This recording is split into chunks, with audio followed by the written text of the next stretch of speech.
Well, even in a normal year, this is a tough time of year for a lot of people. It is cold, it is dark, and now in 2021, we are still in lockdown. Psychotherapist Kelly Bos joins us with some tips on how to overcome the added stress. Good morning to you. Good morning, Annette. How are you? I'm doing well. I'm coping. Yeah, right. That's the thing most people are saying. So the seasons themselves, the forecast that Brian Wood has been giving us today, we're not going to see any sunshine until the weekend. So that has something to do with it, right? Yeah, absolutely. There's a lot of compounding factors right now. There's the January blues, there's the lockdown stress, the weather, and fears of COVID. So there's a lot going on for people. And then you add in homeschooling too for many families. So people are trying to juggle it all. They're feeling they've got a lot of roles on right now. They're not able to see loved ones or plan for the future. It's a tough time for people. Mm-hmm. And it's different than in the beginning of the pandemic when we were in lockdown, because then at least it was comfortable to go outside and it was okay to be outside. But now it's like some days it's just too cold kind of thing. So how do you have like basic little steps to get us going here? Yeah, absolutely. So first of all, and this is a tough one, try and find the positive where you can. So if you can find something that you enjoy doing, a project you've been meaning to tackle, and now that maybe you're indoors a bit more or not heading out for the weekends a bit more, that you're able to tackle that, that's great. Pick up a new winter sport, a solo one, I suppose, or one that you can do socially distanced, and try and find the positive right now. That's a tough thing to do, but even if you can find one thing that you can celebrate right now, that's going to be very helpful.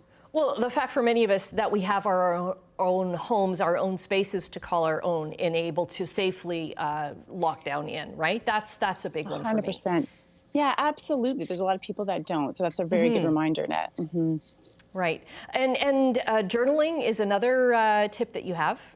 Yeah, absolutely. So sometimes you're going to lean into what's going on. Sometimes you want to watch the news. Sometimes you need to talk to a friend or a therapist. So that's really kind of that leaning in or going close to the issue. We want to check, what's going on. We're talking about it a lot. And other times we want to take that space to lean out. So certainly journaling can be part of leaning in, but maybe just, watching a show you enjoy or taking a break from the news or social media, that can be a way to lean out. That can be really helpful too. So kind of figuring out what you need in that moment can be fantastic. Okay, so leaning out is kind of stepping away then, right? Yeah, taking a little break. We all need those, and it's okay when we seek the information or we really want to talk about it, but it's also okay to give ourselves permission not to and to have a break. Now, have you seen an increase in your patient load with this? And how are you dealing with your patients? Is a lot of it like this, where you're doing virtual calls? Yes, absolutely. So there is an increase. I think a lot of people are looking for service in a way that's now a bit more accessible for some people because people can be doing it at home, which is different, right? And so a lot of therapists have moved their practices online, if not exclusively, for those who can't come in. Sometimes people are still seeing some people in person as it is deemed an essential service.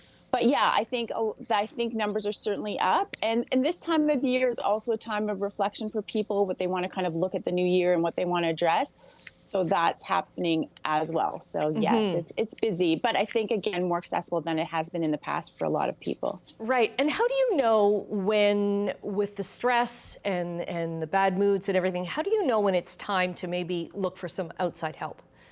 Yeah, I think that's a really important question because a lot of times they're like, I'm okay or I'm fine. So you're really looking for your own patterns. And, they're different for everybody. Someone might be, isolating more, whereas other people are kind of introverts, so they're already isolating and that they appreciate that. So if that's different for you, watch the basics. Are you sleeping? Are you eating? How's your mood? Just kind of watching for those signs. You can always check in with friends, like, how do you think I'm doing? And that can be another place if you're not really sure, right. To and check with sleep in with others. Are you sleeping too much, right? Because that's another sign.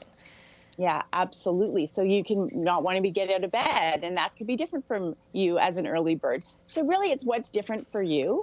And then, you can go see therapists for anything. I always have people say, "Oh, I don't know what I'd see a therapist for," and I don't want to waste your time. Often leads a lot of sessions off at the beginning, and you're not wasting anyone's time. If it's a problem for you, then go in and talk to someone about it. It might just be a one session that could be really helpful, or it might be, a series of sessions, and you can kind of collaborate with a therapist on that.